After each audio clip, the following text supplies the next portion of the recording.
গভীর ভাবগাম্ভীর্যের মাধ্যমে উদযাপিত হলো মুসলমানদের প্রধান উৎসব ঈদুল ফিতর। বগুড়ায় বিভিন্ন অঞ্চলে অনুষ্ঠিত হলো ঈদুল ফিতরের জামাত। শেরপুরের গাড়িদহ ইউনিয়নের মহিপুর কলোনি ঈদগাহ মাঠে ঈদের জামাত অনুষ্ঠিত হয় সকাল 8:30টায়। এ জামাতে সর্বস্তরের সাধারণ মুসল্লিরা ঈদের নামাজ আদায় করেন। ঈদের জামাত শেষে ভ্রাতৃত্ব বজায় রাখার জন্য কোলাকুলি এবং গ্রুপ ছবি সহ বিভিন্ন ফটো সেশন করেন মুসল্লিবৃন্দ।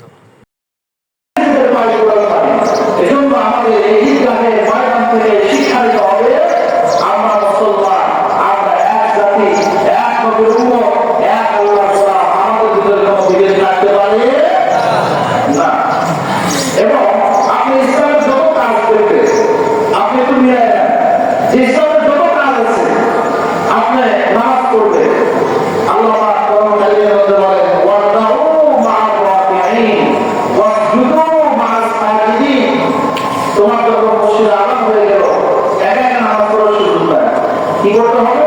মসজিদে যাও, ছোট করতে পারবে, আসবে, ছোট করতে পারবে, সবাই একই কাতারে দাঁড়িয়ে যাও, একা নামাজ হবে।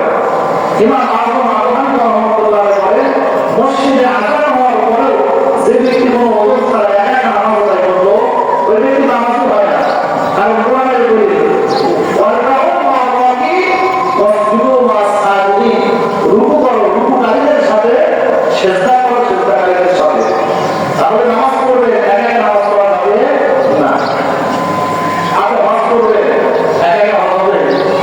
নির্দিষ্ট সময়, নির্দিষ্ট দিন, নির্দিষ্ট জায়গা ফেরতের নামতে হয়।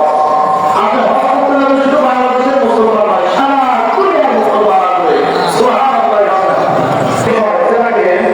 কেউ অস্বীকার করতে পারে আগামী অর্থাৎ 2026 সালে হিজরি একটা পুরস্কার ঘোষণা করেছেন, সেটি হচ্ছে যে আমি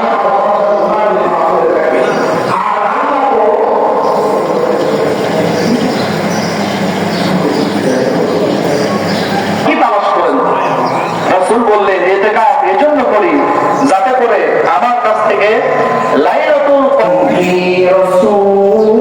রাসূলিল্লাহি উসওয়াতুন হাসানাহ।